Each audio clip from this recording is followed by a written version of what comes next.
So, magtutupi tayo habang ang mino ko ay naglalaro. Ko. Hi! Hi! Didi! Dede!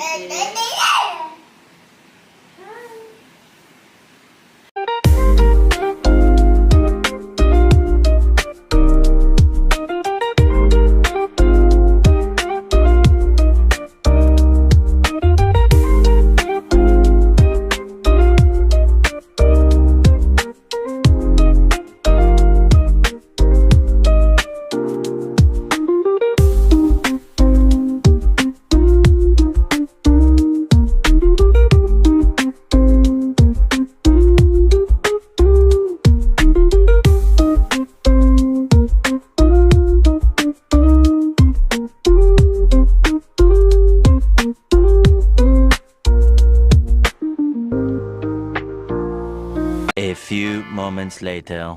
Let's cook chicken adobo, but i-level up naman natin ang mga ingredients. Simple but so yummy. Iluluto lang natin ng bahagya yung chicken. Once na mag-white lang siya lahat, pwede na natin ilagay ang ating mga ingredients like ginger and garlic paste lang yung ilalagay ko muna. And mag-add na rin kayo ng sibuyas. Depende sa inyo kung gaano karaming sibuyas ang ilalagay nyo ha. Ako nakadepende lang sa aking pagluluto ng dami ng manok. Tapos 2 tablespoons of toyo or dark sauce. Half lemon lang yung nilagay ko dyan or kalamansi kung mayroon kayong kalamansi. 2 tablespoons of sugar lang yung ilalagay nyo. Basta depende pa rin sa inyo kung gaano karami yung niluto nyong manok.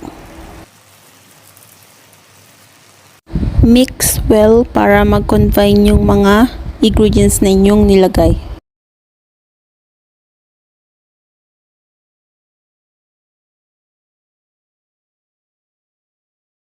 One tablespoon of black pepper. Mix nyo lang ulit.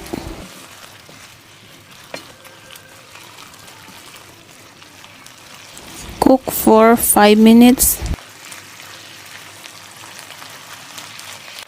After 5 minutes, pwede na natin ilagay yung ating pineapple na nabibili lang sa grocery. Yung nasa can lang yung nilagay ko, pwede na yan siya.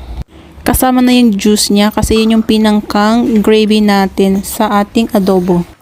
Ayan, mix lang din natin and then iwanan lang natin siya ng 5 minutes ulit hanggang sa lumapot ng kaunti.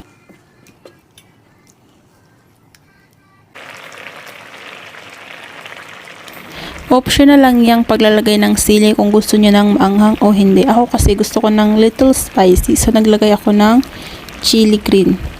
Or, kung mayroon kayong red, pwede din.